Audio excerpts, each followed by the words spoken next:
Ah, vous ne m'avez pas entendu, je suppose. Mon microphone était fermé. Hein?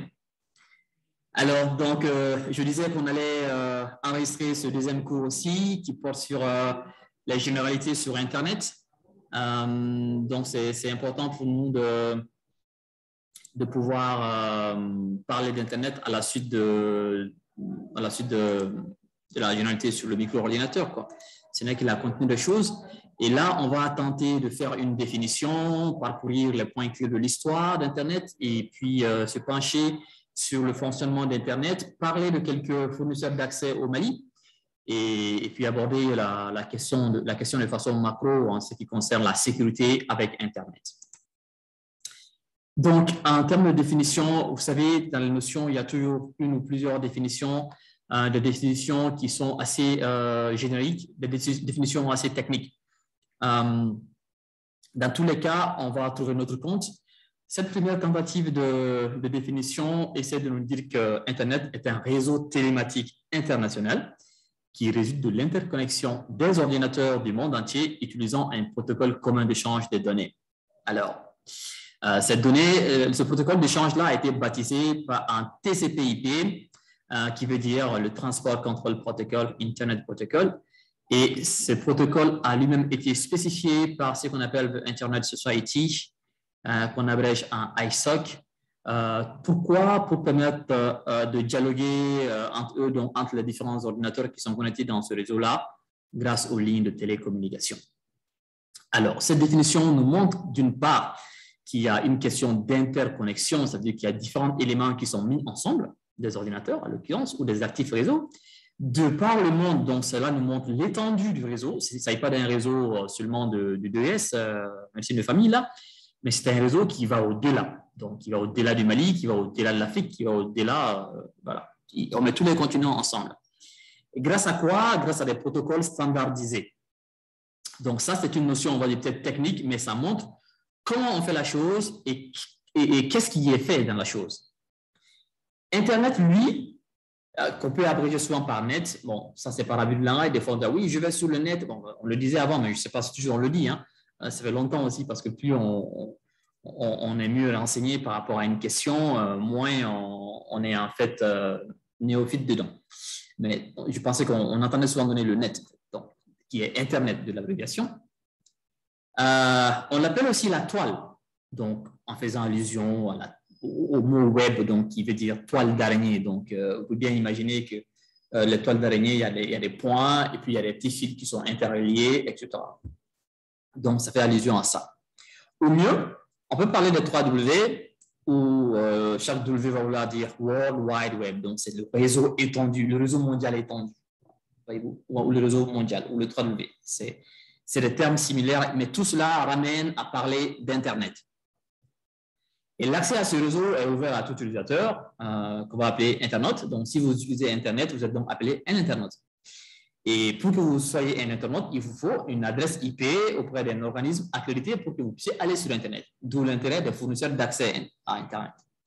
Et ceux que nous ne connaissions ou pas, qu'ils soient explicites ou pas, parce que même avec vos téléphones, on va se rendre compte qu'on est identifié en fait. La première définition parlait d'une notion qui parle de réseau télématique international et le dernier paragraphe nous dit ce que c'est que la télématique. C'est un ensemble de techniques et de services qui associent les télécommunications et l'informatique. Donc, télécom plus informatique combinée nous donne la télématique. Et donc, Internet va tirer toute son essence de cela.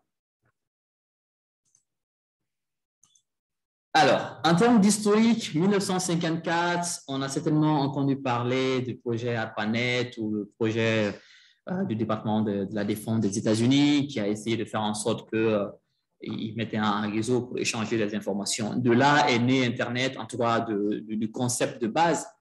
et les recherches se sont multipliées afin d'avoir quelque chose d'intéressant plus tard.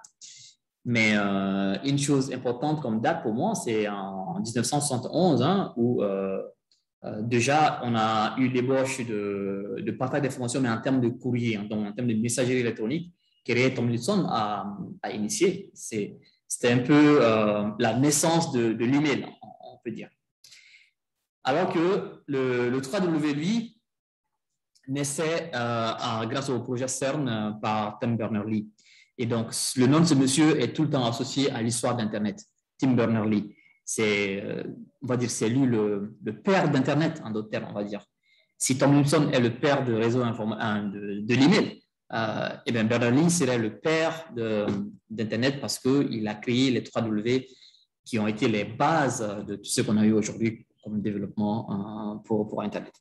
Et donc, depuis cette date, il y a différents services qui ont commencé à naître, différents protocoles qui ont émergé, qui ont vu jour, jusqu'à ce que nous connaissons peut-être aujourd'hui. Donc, il y a différents éléments sur l'historique sur lesquels vous pourrez lire, mais je ne vais pas les aborder en long et en large. Donc, encore une fois, je fais un bond sur des points clés, en fait. Donc, cette date de 1971, cette date de 1989 me paraissent des dates importantes dans l'histoire d'Internet. Internet, oui, comment ça marche? Sur ce schéma, on tente d'expliquer comment est-ce que Internet marche. Dans le volet à ma gauche, on a des objets connectés. Okay. On a des objets connectés là. Un ordinateur, une tablette, des téléviseurs, des ordinateurs bureautiques et ou laptops, qui sont branchés à un routeur qui est un équipement qui permet de router les plages IP pour permettre la connexion, qui va donc lui-même prendre sa source à partir d'un équipement qu'on appelle modem, qui va donc modéliser et démodéliser l'information analogique en numérique, du numérique en analogique. Et le modem, lui, il est fourni généralement par un opérateur. Donc, il a pour rôle de pouvoir transiter par des antennes ou des lignes téléphoniques. On va imaginer ici les antennes d'Orange Mali ou de Sotelman, entre autres. Donc, le modem va communiquer avec ces antennes-là. Vous voyez souvent que ceux qui ont des ADSL, on met une antenne souvent sur les toits. Et ces antennes sont assez communiquées avec ces relais-là, qui vont être identifiés chez le fournisseur d'accès à Internet. Enfin, il y a des identifiants, des numéros. Des fois, on vous attribue un numéro, soit un numéro de téléphone ou un numéro client. Bref, on est identifié chez le fournisseur d'accès. Et si notre abonnement est à jour, le fournisseur d'accès nous ouvre le canal sur Internet. Parce que c'est eux qui sont le garant, la structure accréditée pour permettre aux utilisateurs, aux internautes d'accéder. Donc, c'est comme ça que ça marche. Donc, depuis mon ordinateur, quand je lance mon Internet, c'est comme si je mets une demande. Je fais une demande, cette demande va passer par mon modem. C'est juste là, en fait, des objets connectés au modem, c'est considéré comme étant de l'information numérique. Okay? À partir du modem, si c'est un ADSL et non pas une clé 3G, par exemple, ou n'importe quelle autre box qui va utiliser une carte SIM, vais-je dire, il va revenir à ces quatre figures. L'information numérique sera transformée en information analogique, donc en signaux, en faisceaux de communication analogique, qui va donc transiter par les antennes. Ces antennes aussi qui sont en lien avec notre fournisseur d'accès où nous serons identifiés pour qu'on puisse avoir un accès. Mais si on a un téléphone, par exemple, notre smartphone qui a une SIM et on va acheter les datas de 1 giga, de 250 mégas, etc., selon notre convenance, votre numéro de téléphone, votre téléphone a un modem intégré. En fait. Votre téléphone a un modem intégré et votre numéro de téléphone vous identifie. Donc, le fait que vous achetiez des datas chez le fournisseur, quand vous tentez de vous connecter, votre numéro va être vérifié chez le fournisseur d'accès à Internet pour voir si vous avez déjà des datas. Si vous n'avez plus de datas, il vous bloque le passage à Internet. Mais si vous avez des datas, il va vous ouvrir l'accès à Internet et vous ne pourrez consommer la capacité ou la quantité de données que ce que vous aviez souscrit. Donc, en d'autres termes, le téléphone mobile va bypasser un certain nombre d'étapes comme routeur et entre autres pour venir directement sur le fournisseur d'accès afin d'accéder à Internet. En gros, c'est ce qu'on peut comprendre par ce schéma-là. Les objets connectés de par votre réseau vont passer via les antennes des opérateurs. Et depuis ces antennes-là qui sont reliées sur le fournisseur d'accès à Internet, va vérifier votre accès, votre abonnement. Il va vérifier d'abord qui essaye. Est-ce que cette personne-là est habilitée à accéder sur Internet? Est-ce que votre Livebox a été payé? Est-ce que vous avez des forfaits là-dessus, etc., etc. Il vous permettra de sortir, surtout avec le cas des ADSL, par exemple. Si vous avez des modems, des box avec des cartes, qu'est-ce que je raconte? Pas des cartes, mais plutôt des cartes SIM dedans, comme d'ailleurs je suis en train d'utiliser là. Donc, la carte SIM est votre identifiant. Et la box intègre déjà un modem qui va donc permettre de passer, il y a seulement des antennes, hein. Vous allez voir des antennes, en tout cas, ils captent le signal. C'est comme votre téléphone capte le signal réseau. C'est la même chose. Donc, ils vont capter le signal réseau des antennes. Et de là, vous serez identifié auprès de votre opérateur ou de votre fournisseur d'accès à Internet pour ensuite y accéder.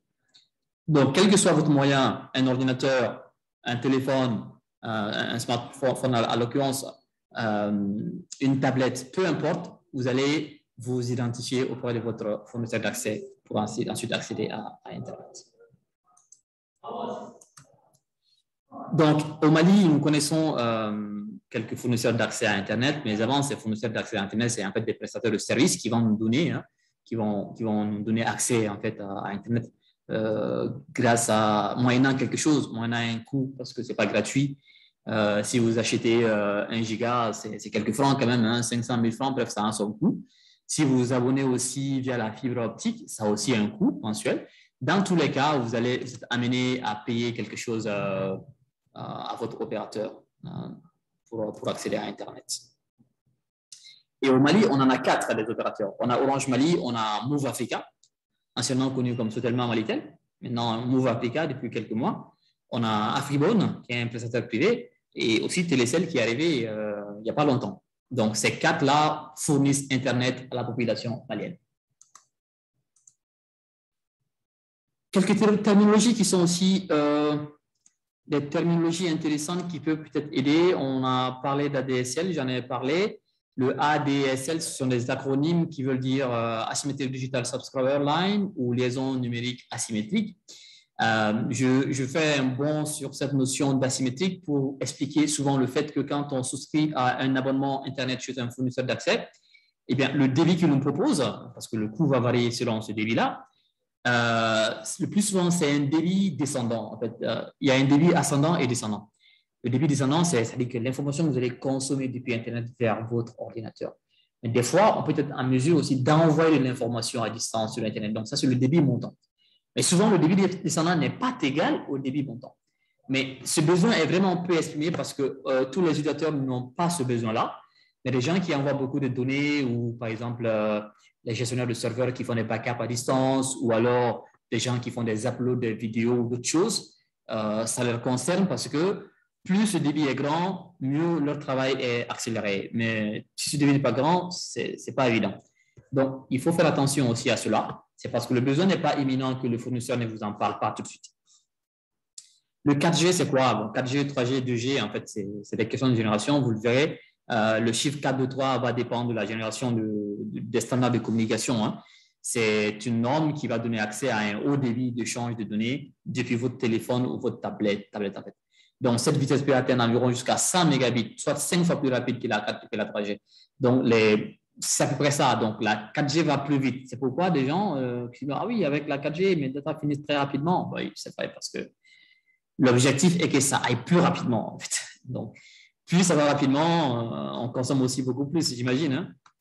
Et une troisième terminologie, la bande passante, c'est aussi bon à savoir. Et elle désigne, la bande passante, le volume de données que peut être transféré d'un point A à un point B. Donc, par exemple, de votre équipement, en fait, de votre ordinateur, par exemple, je ne sais où, à un site web ou à une plateforme donnée dans un temps défini. Et souvent, la bande passante est mesurée, même pas souvent, très souvent d'ailleurs, en bits. Mais souvent, il y a ces multiples, comme le mégabit, le gigabit, etc., qui définissent un peu la mesure ou l'unité avec laquelle nous mesurons la bande passante. Mais de façon terre à terre, la bande passante, c'est comme une sorte d'autoroute, on va dire une autoroute très grande, hein, où il y a différentes voitures qui peuvent passer, une autoroute à 3 voies, on va imaginer. Donc, la quantité de voitures qui peut passer sur cette route-là, c'est à peu près c'est un peu votre débit. Mais vous imaginez, s'il y a par exemple des gros porteurs qui sont sur cette voie, par exemple des remorques ou des bennes qui passent sur cette voie-là, les petites voitures, ça laisse peu de place pour eux. Donc, eux, ils vont utiliser beaucoup plus de place que si c'est des cyclistes qui passent. Ce qui fait que souvent dans les réseaux où on utilise Internet, dans les services souvent, les gens vont se plaindre qu'on a souscrit à un grand débit. Par exemple, on a souscrit à 1 méga de bande passante sur Orange, sur Fibre, etc. Mais ma connexion, elle est lente. Je n'arrive même pas à consulter ma boîte mail. Oui, ça peut arriver parce que sur l'autoroute, il y a des gros porteurs, 2-3 gros porteurs qui prennent la grande majorité de la voie et vous êtes sur la petite voie. Donc, ça veut dire que vous avez peu de place en fait pour avoir la satisfaction. Ça veut dire qu'il y a des gens qui vont nettement consommer Internet en utilisant des flux vidéo, en utilisant des téléchargements de très grande capacité via, par exemple, les téléchargements via le UDP ou le peer-to-peer, comme par exemple les torrents. Peut-être que certains d'entre vous ont déjà fait cette expérience-là. On télécharge souvent des vidéos sur le torrent. Donc, c'est que l'inconvénient est que ça consomme beaucoup la bande passante et ça rend les autres utilisateurs un peu sur leur faim. Donc, qui parle de bande passante, c'est bon à savoir que c'est une sorte d'autoroute ou alors de canal d'irrigation où l'eau qui coule est en fait votre connexion Internet, mais la vitesse va dépendre de ce qui est déjà. Si c'est encombré, ça coule moins vite que si ce n'est pas encombré. Alors, parlant d'Internet, là, c'est un graphique qui parle un peu des statistiques au Mali. Ce n'est pas des données de 2021, mais plutôt de 2018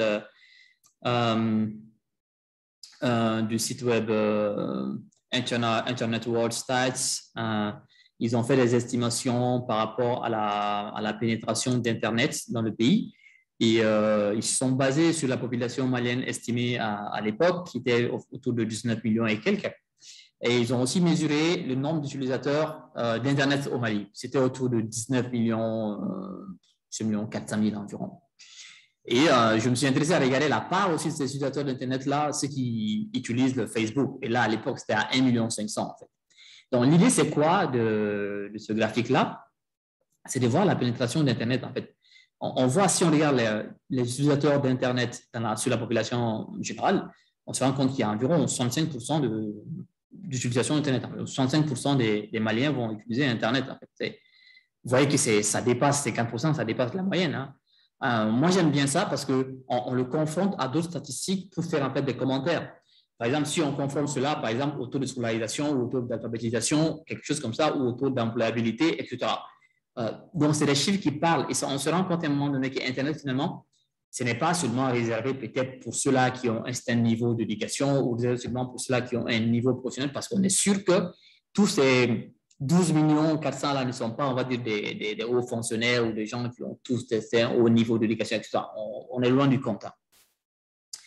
Mais ça nous montre un peu le degré de pénétration de cet outil-là, comme quoi tout le monde s'y intéresse et ça nous permet aussi non seulement de faire des analyses tant critiques, ça veut dire que dans le bon sens, mais aussi avec un peu d'inquiétude, dans le bon sens où on sait que avec cet outil-là, on pourra atteindre un maximum de personnes en partageant, par exemple, des contenus de valeur, des services à valeur ajoutée, à atteindre aussi nos cibles, mais aussi le revers. Ça veut dire qu'il y a une grande partie de cette population-là qui va peut-être être susceptible d'accéder à des contenus vulnérables, à des contenus malsains, etc. etc. Donc, c'est un couteau à double tranchant.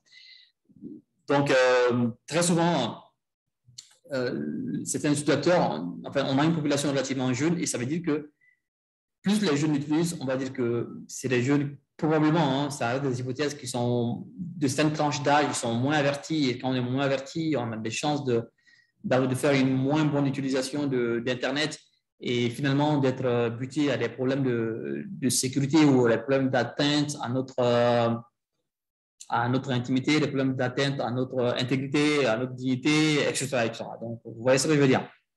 Mais quand on compare le niveau de pénétration du pays à la moyenne du niveau de pénétration en Afrique, on voit qu'on est au-dessus de la moyenne. Donc, 35% de pénétration en Afrique de façon globale, tout pays confondu, et la part du Mali, c'est quelque chose de pas mal. Mais quand on regarde de façon globale, la pénétration Internet dans le reste du monde aussi, c'est plus que la moitié, quoi. Plus de 50%. C'est quelque chose d'assez intéressant. Et nous savons aussi que de cette année-là, enfin de 2018 à maintenant, on sait que le nombre d'utilisateurs va augmenter. Il y a de nouveaux rapports qui parlent de ça.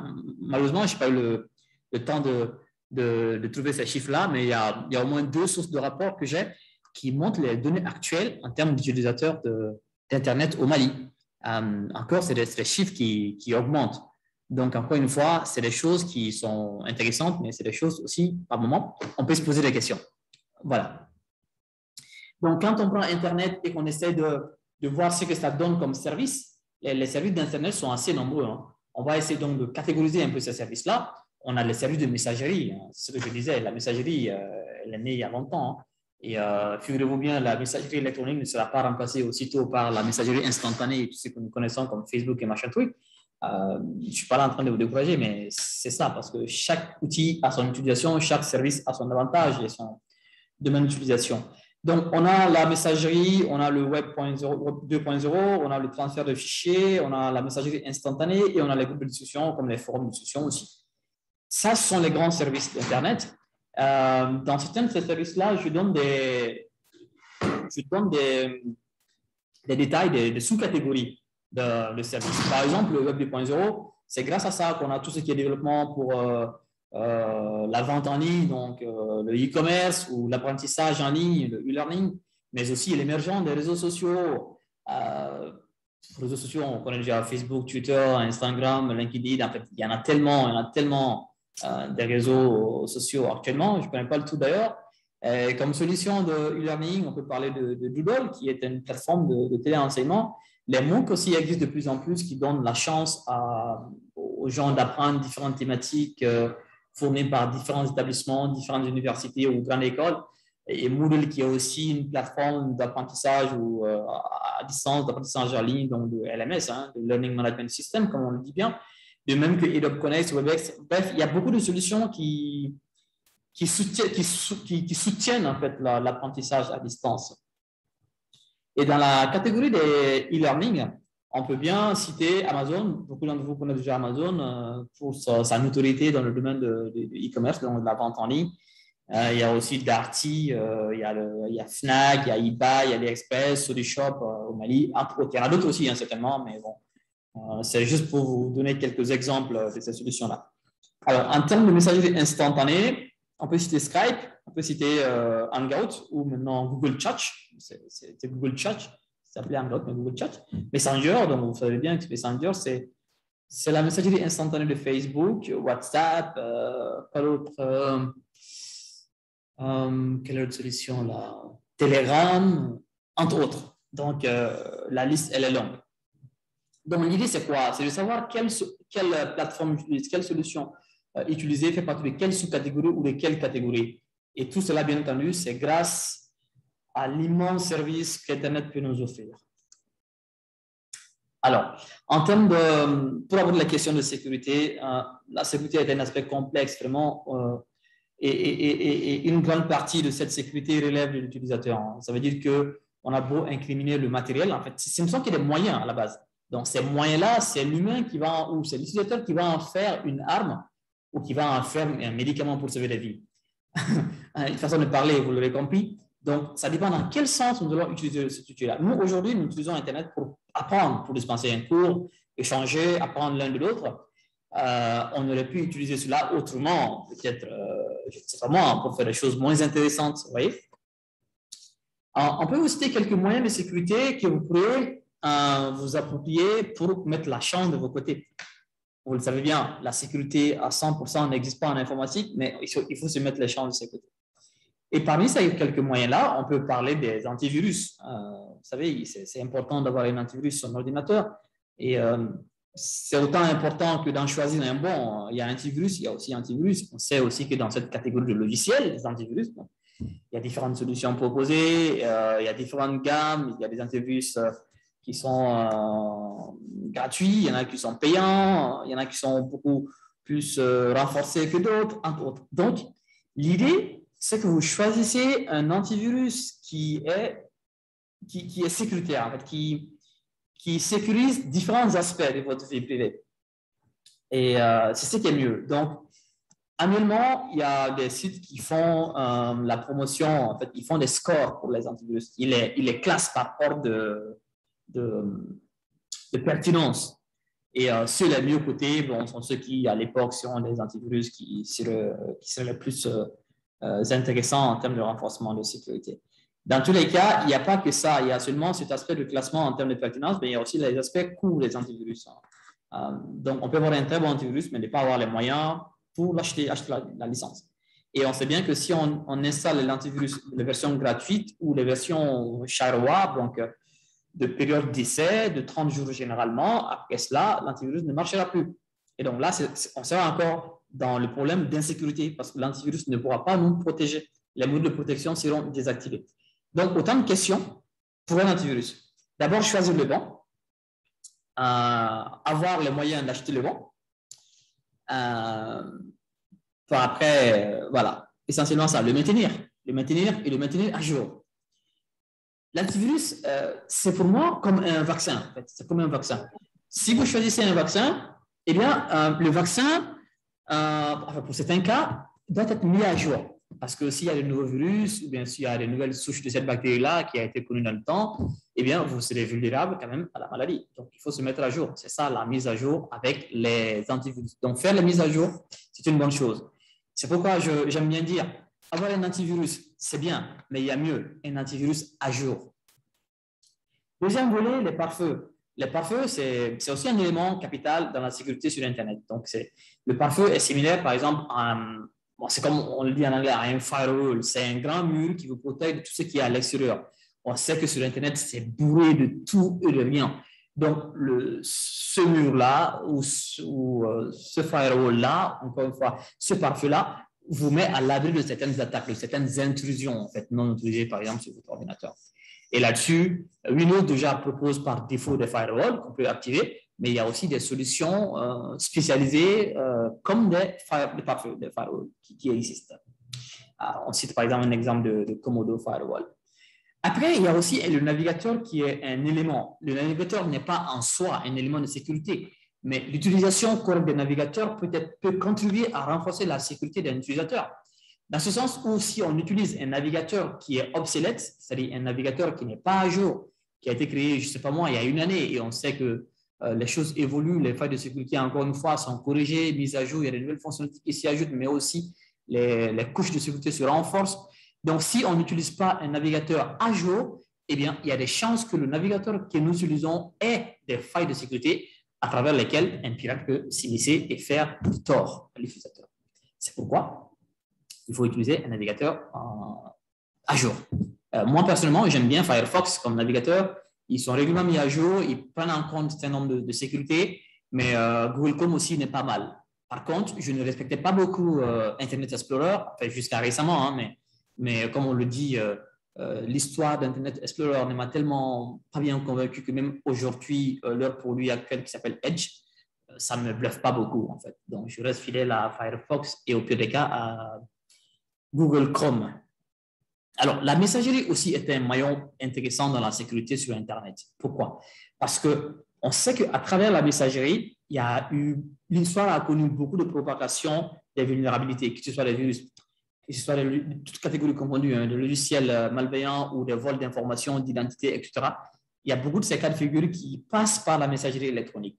Un exemple pour nous mettre en contexte, vous recevez un mail d'un inconnu, il vous dit que vous avez gagné au loto. Vous avez gagné 500 000 $ au loto, mais la vie elle est trop dure pour gagner comme ça 500 000 $, même sans jouer, quoi. Vous voyez ce que je veux dire? Il vous invite à cliquer sur un lien pour avoir votre argent. Vous suivez ce lien, après il vous demande de renseigner un formulaire en vous demandant souvent des informations personnelles. Vous renseignez et des fois, ça peut virer au cauchemar. Donc, ces cas de figure, c'est arrivé plusieurs fois. Donc, les gens doivent être avertis que grâce à la messagerie électronique, les gens peuvent être victimes d'attaques de vol d'informations, etc. Moi, j'ai vécu un cas il y a 2 ans. Il y a plus de 2 ans. Il y a plus de 2 ans. Je pense que ça remonte à environ 4 à 5 ans, en fait. Je reçois un appel d'un frère qui était à l'étranger, me demandant qu'on avait une de nos sœurs qui avait voyagé et qui aurait des problèmes financiers dans ce pays-là. et qu'il lui a demandé de lui envoyer de l'argent. Lui, il a eu la chance de m'appeler. Il me dit, alors, est-ce que tu es là? Je lui dis, ma soeur, elle n'a pas voyagé, elle est là. Il dit, mais pourtant, lui, il a reçu le mail. Hein. Il dit qu'il est dans tel pays et il a besoin de combien de francs pour le dépanner. Il dit, ben non, c'est de l'arnaque, quoi, en fait. Il allait envoyer de l'information via Western Union à cette personne-là, alors que la personne en question n'est même pas au courant. Donc, c'est des choses qui arrivent, soyez vigilants. La messagerie électronique, c'est quelque chose d'important, couramment utilisé, mais c'est toute une bonne pratique. Je pense que quand on va avoir le cours sur la messagerie électronique, je ne manquerai pas à vous rappeler quelques astuces pour mettre les champs de votre côté, en sauvegardant votre vie privée et en restant vigilant sur ces notions-là. Eh bien, Internet, on sait que c'est quand même l'espace d'échange, le supermarché où il y a tout un partage de connaissances qui nous permet d'optimiser notre communication. On a vu tout ce qu'on a comme panoplie de communication, WhatsApp, etc., tout ce que vous connaissez. Tout cela nous permet d'être en contact permanemment, mais aussi, c'est un outil qu'il faut utiliser avec beaucoup de précautions, surtout qu'il faut utiliser avec beaucoup de responsabilité. Parce qu'on ne peut ne pas s'empêcher d'utiliser Internet, mais il faut l'utiliser avec beaucoup plus de responsabilité, beaucoup plus de prudence pour en tirer le maximum de profit que possible. Voilà, si vous avez des questions, on doit finir malheureusement dans 3 minutes. Il sera 16 heures. Je vais rapidement prendre vos questions. S'il n'y en a pas aussi, on va se donner au revoir. Je vous donne la parole. Donc, je vais regarder s'il y a des mains levées. Sinon, ce ne sera pas bien grave. Et oui. Donc, TechnoSmart 5 Airben. Alors, je pense que la prochaine fois, il faudrait vraiment donner un nom clair à vos équipements pour qu'on puisse savoir qui c'est. Par exemple, je disais dans le travail sur Zoom que je peux savoir qui est-ce qui a pu se connecter à la salle pour voir s'il a testé. Eh bien, si vous êtes avec le nom TechnoSmart, moi, je ne vais pas savoir qui c'est. Je vais juste considérer que la personne n'a pas fait le travail. Donc, vous voyez, ce n'est pas facile. Donc, dans l'avenir, vous allez écrire votre nom de la façon dont on peut vous appeler facilement. C'est mieux que de donner la marque de votre téléphone. Je sais que TechnoSmart, c'est un très bon téléphone, mais vous avez la parole quand même.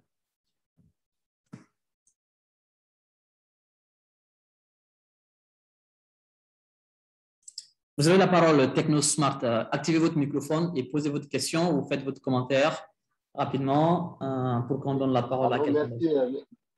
Merci, M. Savadogo. Oui. Moi, je suis Dr. Kalogo Zumana. OK. Je présente toutes mes excuses par rapport à la renommée du parc d'un. Pas de souci. Je vais changer. OK. J'ai suivi avec intérêt la première présentation et cette présentation aussi. Et la communication est bonne pour moi, comme je dit dans la discussion pour la partager. Juste ce que j'ai vu par rapport à l'utilisation de Internet au Mali, c'est 65% environ de Maliens qui utilisent. Et juste une demande un peu, je ne sais pas, d'ordre démographique de quoi, par rapport, est-ce qu'il y a un lien entre cette consommation de l'Internet et la propriété? Il y a une évaluation qui est faite dans ce sens. Plus on consomme abusivement comme ça l'Internet, est-ce que ça n'a pas d'impact sur la finance dans notre pays, en Afrique en général, ou d'autres impacts particuliers? Merci beaucoup pour votre question, Dr. Sanogo. C'est une question pertinente. Hein? Là, quand on parle de la gouvernance d'Internet aujourd'hui, je pense que ce genre de questions, on peut bien se la poser. Alors, pour mettre en contexte, le graphique, en fait, je l'ai eu sur un site web qui mesure la pénétration de l'utilisation d'Internet dans beaucoup de pays, dans le monde entier, en fait. Donc, on peut désagréger les données par continent, par pays, entre autres. Donc, comme vous l'avez vu, cette utilisation montre quand même qu'il y a une forte utilisation d'Internet dans notre pays. Là, on est d'accord. Mais de vous à moi, on est d'accord qu'on peut discuter, par exemple, si on doit dire que, prenons juste, c'est l'utilisation de Facebook, un cas que tout le monde va peut-être se reconnaître. Vous allez voir des gens qui utilisent cette plateforme-là, mais pourtant qui n'ont pas été à l'école, n'est-ce pas? Vous allez voir qu'il y a des gens qui utilisent WhatsApp, mais qui ne savent pas lire et écrire. Par exemple, moi, la question que je me pose quand on dit, par exemple, message lu ou bien ceci, cela, ou qu'il y a des mentions, en tout cas, écrites, comment ils savent, comment ils s'en sortent? Mais ça montre jusqu'à quel degré nous pouvons apprendre. Nous pouvons apprendre. Mais ce n'est pas suffisant. Cette utilisation simple ne nous dit pas forcément la qualité de l'utilisateur, voyez-vous? Mais dans nos pays, quand on essaie de croiser les données avec d'autres sources, c'est là où on peut se dire, bah, tiens, ce que nous voyons comme utilisation d'Internet n'est pas forcément en phase avec ce à quoi on peut croire ou ce qui paraît être une certaine logique. Moi, par exemple, j'aime bien me confronter avec les niveaux de scolarisation, les taux de chômage ou d'emploi, des choses comme ça. Et là, il y a un grand gap, quoi. Bon, après, bien sûr, avoir un impact d'un point de vue économique, mais on sait qu'aujourd'hui, le secteur de la communication, c'est un secteur où il y a beaucoup qui génère beaucoup de revenus. Des fois, on est obligé, même si on n'achète pas de crédit pour appeler, mais on prend les unités pour acheter des data. Vous êtes d'accord avec moi? Donc, les gens sont fans à chaque fois d'acheter des data. Et à chaque fois, des promotions qui nous poussent à consommer. Et donc, là, ça a un impact économique carrément. Donc, ça, c'est quelque chose qui n'est pas anodin. Et mieux, le fait qu'on a un dernier opérateur, ça va dire quelque chose, quoi. Sinon, ils auraient peut-être dû laisser le marché. Mais l'analyse du marché porte à croire que ils ont en fait un bénéfice à faire. Ils ont un bénéfice à faire. Et nous, notre population est en train de croître parce qu'on a les taux de fécondité assez élevés. Et la population va croître. Et quand cette population va croître, bien sûr, on a des jeunes de plus en plus qui sont représentatifs de notre population. Et ce sont ces jeunes-là qui sont les plus grands utilisateurs, consommateurs de ces réseaux sociaux. Donc, voyez-vous, hein, quand on fait une sorte de corrélation, ça a forcément un impact. Mais c'est un débat très, très intéressant. Ce que je pourrais peut-être faire, je pourrais partager avec vous les derniers rapports dont je parlais qui montrent les données récentes des études menées au Mali en termes d'utilisation d'Internet et ils vont même plus loin en nous donner les tranches d'âge qui sont les plus grands utilisateurs. Et donc, ça vous permettra de mieux comprendre si on doit s'inquiéter ou pas, si on doit renforcer la sensibilisation auprès de ces jeunes-là. Et je pense que oui, personnellement, je pense que oui. Pour avoir vu beaucoup de cas, autant que vous d'ailleurs, je vois des gens qui regardent leur téléphone, ils ne regardent même pas la circulation, ils ne regardent même pas où ils marchent. Ils peuvent tomber et faire des accidents, etc. parce qu'ils veulent snapper, parce qu'ils veulent faire des photos ou partager sur WhatsApp. Ça devient... Moi, je prends la tête. Hein. Donc, imaginez-vous des cas comme ça. Mais quand on le met dans un bon contexte, par exemple, renforcer l'éducation avec ces genres d'outils, renforcer les sensibilités, nous, par exemple, dans le domaine de la santé, par rapport à des problématiques de notre politique de santé, santé sexuelle et reproductive, prévention contre des maladies émergentes, des maladies à potentiel épidémique. Donc, vous voyez que ça a un grand intérêt.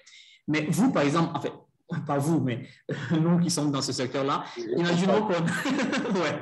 Après, il y a un peu de passion qui s'immisce dans la chose, qu'on envoie des centaines de messages à une population de jeunes, par exemple, parce que chez Orange, ils seraient identifiés, on connaît leur âge sensiblement, même si ce n'est pas exactement la même chose. Mais on dit, voilà, envoyons ces messages à tous les jeunes du Mali qui sont entre 18 et 25 ans pour leur parler, par exemple, de telle maladie. Mais il se trouve bien qu'il y a des gens qui sont dans cette tranche d'âge, mais qui ne savent pas lire. Est-ce qu'on a atteint la cible?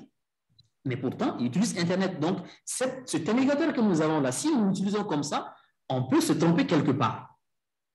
Parce que le canal que nous utilisons, qui est l'écrit, peut ne pas atteindre la cible. Voyez-vous? Donc, voilà, c'est un peu ça, c'est assez passionnant. Mais je vous remercie encore une fois pour votre question. C'est très, très édifiant. Et comme on est un peu à court de temps aujourd'hui, mais je pense qu'on aura l'occasion dans les prochains cours d'aborder les questions au fur et à mesure. Merci encore une fois, Dr. Sanebo. À présent, on va écouter Dr. Djabi. Dr. Djabi, vous avez la parole. Merci, Dr. Sawadego, de m'avoir donné la parole. Je vous avoue que cette fois-ci, c'est déjà un cours. Je vous ai très bien entendu. Ah, je suis content d'apprendre. J'ai peut-être parlé plus fort aussi. Oui, allez-y. OK, d'accord. Moi, j'ai deux questions.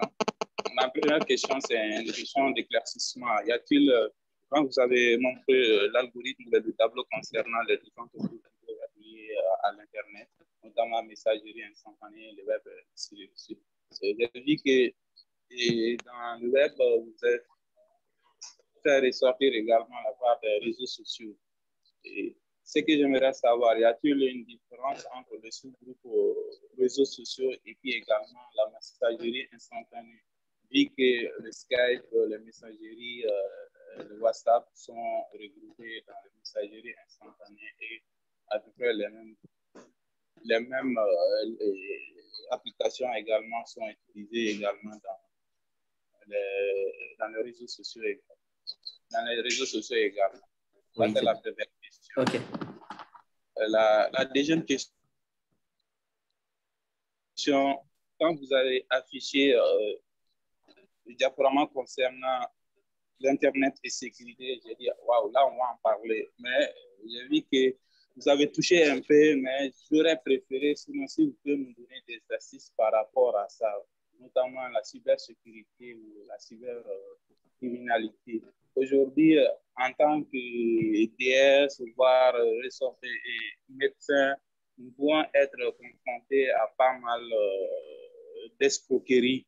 Là, je fais référence aux sites piratés, comme vous l'avez dit, les sites de recherche des bourses d'études. Souvent, on reçoit des messages soi-disant que nous avons bénéficié des bourses d'études, ou bien nous-mêmes, dans le cadre de la recherche des bourses d'études, on tombe sur certains sites, peut-être de l'université de Cherbourg ou encore d'autres universités de France ou bien encore des États-Unis. Comment peut-on faire pour faire la part des choses, notamment est-ce que c'est des sites piratés ou bien encore des sites réels de ces différentes universités.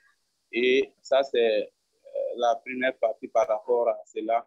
Et également, aujourd'hui, il y a toujours dans ce cadre-là également, il y a quelque chose également qui est en valeur actuellement, qui est les crypto-monnaies.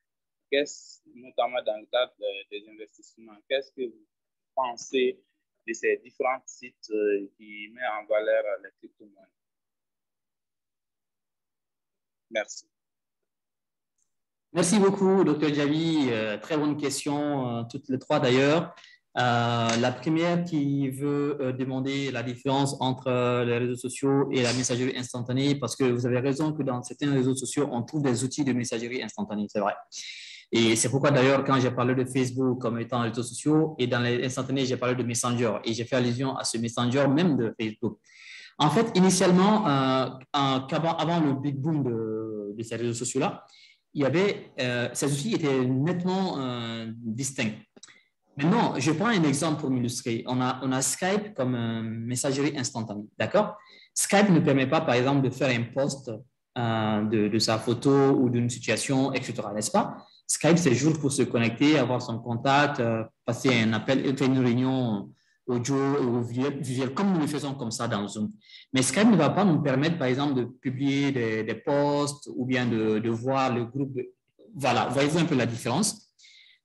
Tandis que Facebook va nous permettre de faire cela, mais en plus, il a un outil intégré qui est son Messenger qui va permettre donc d'échanger en temps réel avec ses contacts. Donc, il y a quand même une nette différence, même s'il y a certaines plateformes qui intègrent les deux souvent. Donc, la question, c'est par exemple, si je veux dire, question typique, hein, ces différents outils sont utilisés comme des logiciels de messagerie instantanée. 1, Skype, 2, Facebook, lequel on va cocher, par exemple. On va dire Skype parce que c'est Skype qui est dédié uniquement à la messagerie instantanée. Mais quand je dis Facebook, je ne suis pas précis parce que je sais que dans Facebook, en plus même du fait qu'il est un outil de réseautage, il intègre un outil de messagerie instantanée. Mais par contre, si j'avais dit, les outils souvent intègrent ou utilisent un outil de messagerie instantanée, Skype, Facebook, quoi d'autre? Une autre plateforme, par exemple, de réseau social qui intègre, par exemple, LinkedIn, qui a aussi un outil de messagerie instantanée. Donc, on peut citer ces choses-là. Parce que j'ai mis là l'accent sur la présence d'un outil dédié à la messagerie instantanée, mais pas forcément dédié. Donc, vous avez vu juste qu'il y avait une nuance, mais la nuance vient du fait que certains outils de réseaux sociaux intègrent en eux des outils de messagerie instantanée.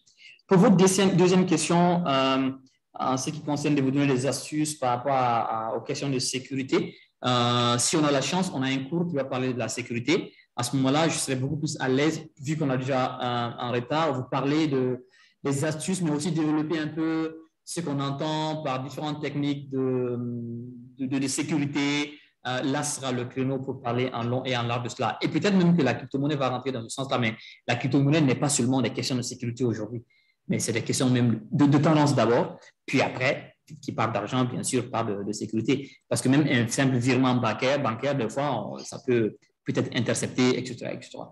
Donc, si vous êtes d'accord, dans les prochains cours, on aura l'occasion d'aborder vos deux dernières questions. Voilà, donc pour le premier, je pense avoir fait la différence. Pas de souci. Merci énormément. Donc, merci à tous pour avoir suivi le cours avec beaucoup d'intérêt. On se retrouvera donc à la prochaine séance. La prochaine séance. Merci. Mais d'ici là, je vais peut-être profiter